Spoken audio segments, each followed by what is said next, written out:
এই পরাজিত সরকারের মনে রাখা দরকার, স্বাধীনতা পরবর্তীতে আকাশচুম্বী জনপ্রিয়তা নিয়ে মুজিবুর রহমান সাহেব ক্ষমতায় অধিষ্ঠিত হয়েছিলেন। পরবর্তীতে 3 বছরের 4 বছরের মাথায় জানাজা পড়ার মতো লোকের সংকট দেখা দিয়েছিল।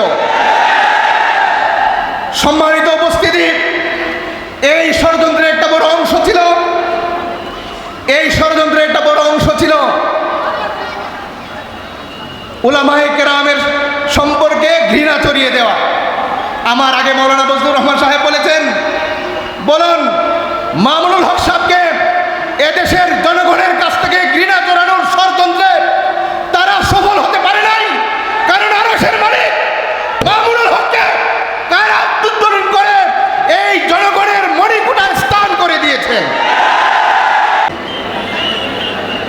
জাআল হক ওয়া যাহাকাল বাতিল ইন্নাল বাতিলা কানা যাহুকা।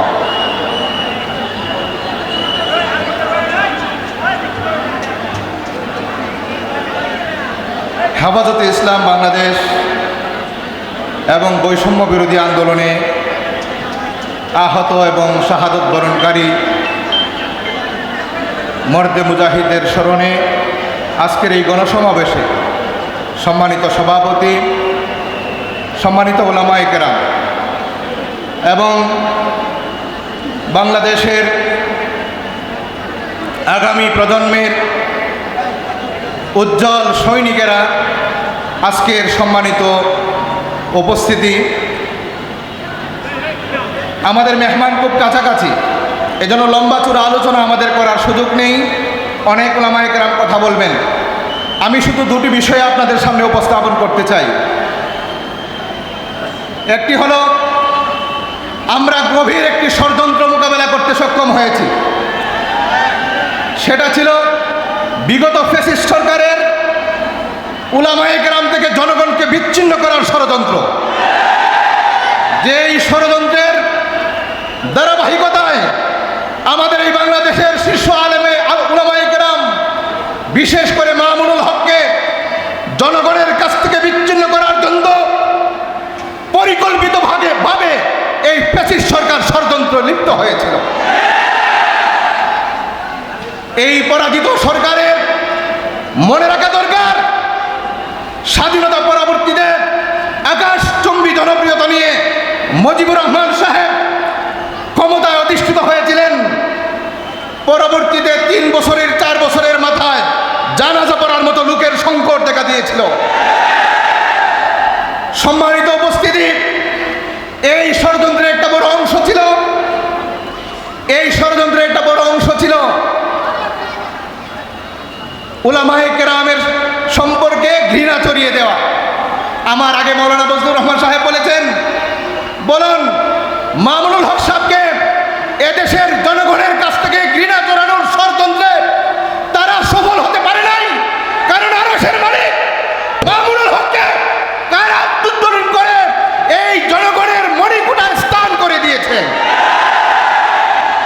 আর একটি কথা বলতে চাই, সেটা হলো ঐক্যের বিষয়ে। আমার আগে মাওলানা আবুল হাশেম সাহেব বলেছেন, আমি মনে করি ঐক্য জনগণের ভিতরে, তৌহিদি জনতার ভিতরে, ছাত্র জনতার ভিতরে, তরুণদের ভিতরে ইতিমধ্যেই সম্পন্ন হয়ে গেছে। আমি করজোড়ে অনুরোধ করব আমাদের শীর্ষ উলামায়ে কেরামকে, আপনারা এক টেবিলে বসে ঐক্য করুন। 57 বছর পরে সুযোগ এসেছে ইসলামকে ক্ষমতায় প্রতিষ্ঠিত করা।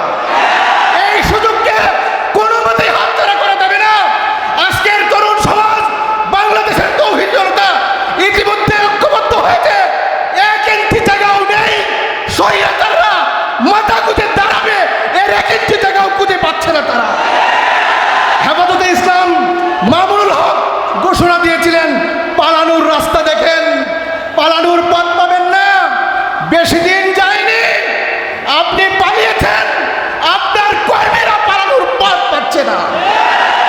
সুতরাং আসমানের মালিকের প্রতি আস্থা রাখুন, তওবা করুন, ফিরে আসুন, গণতান্ত্রিক পন্থায় আসুন, শুদ্ধ হয়ে আসুন, জনগণের কাছে ক্ষমা চান, জনগণের কাতারে আসুন। আমি উলামায়ে কেরামকে আহ্বান জানাবো, আসুন আমাদের তৌফিক দান করে।